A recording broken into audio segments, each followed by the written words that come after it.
এটা যে সময়ের কথা, জোরে দাও আমি একটু। সে সময় এখনকার মতো এত গাড়ি ঘোড়া ছিল না। তখনকার মানুষ হেঁটেই যাতায়াত করত। 1828 সাল, মেদিনীপুরের বীরসিংহ গ্রাম থেকে এক গরিবের ছেলে তার পিতার সঙ্গে কলকাতায় যাচ্ছিলেন লেখাপড়া শিখতে।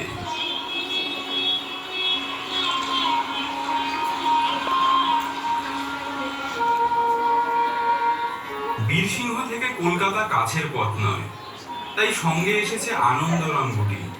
পথ চলতে চলতে ঈশ্বর যখন ক্লান্ত হয়ে পড়বে, আনন্দরাম তাকে কাঁধে করে নিয়ে চলবে।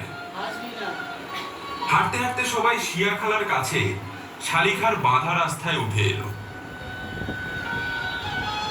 ঈশ্বর খেয়াল করে দেখলো রাস্তার এক পাশে বাটনা বাটা শিলের মতো একটা পাথর পোতা।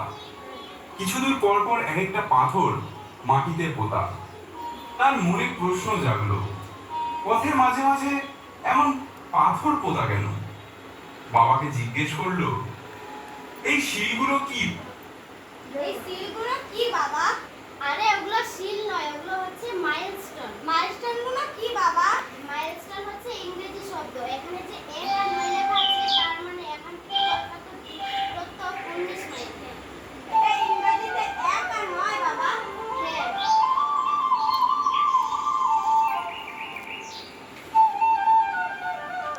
বাবা আমি ইংরেজি অঙ্ক শিখে ফেলেছি 1 থেকে 10 পর্যন্ত। সত্যি সত্যি শিখে ফেলেছো? তাহলে পরীক্ষা করে দেখা যাক।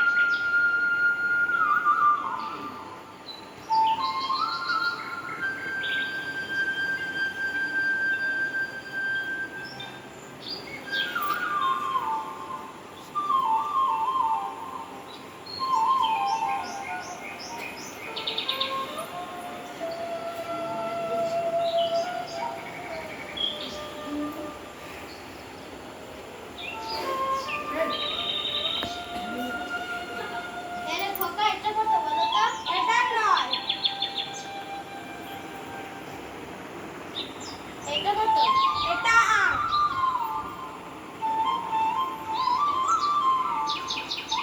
এবার বল এটা কত? এটা 7। হ্যাঁ রে ঈশ্বর, এতদূর পড়াশোনা করার জন্য যাচ্ছিস, তোর মা ঠাকুমার জন্য তোর মন খারাপ করবে না? মা ঠাকুমার জন্য মন কেমন করবে বাবা? দূর বোকা, তাহলে পড়াশোনা শিখবি কি করে?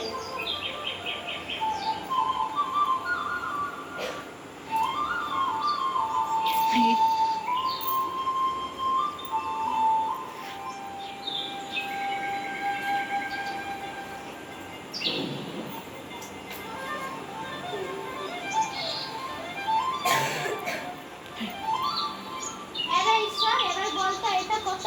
এটা 5, কিন্তু 6 হওয়া উচিত ছিল, ভুলে 5 দিয়েছে। ওটা ঠিকই লিখেছে, ওটা ঠিকই লিখেছে। 5 নম্বর পাথরটা যখন আমরা পেরোই, 6 নম্বর 6 নম্বর পাথরটা যখন পেরোই। 6 নম্বর পাথরটা যখন আমরা পেরোই, তখন আমি কথার জন্য তোমাকে ভুলিয়ে রেখেছিলাম, তাই তুমি 6 নম্বর পাথরটি খেয়াল করোনি। বাহ। শহরে যাচ্ছিস বাবা, খুব মন দিয়ে পড়াশোনা কর, আগে বড় হ।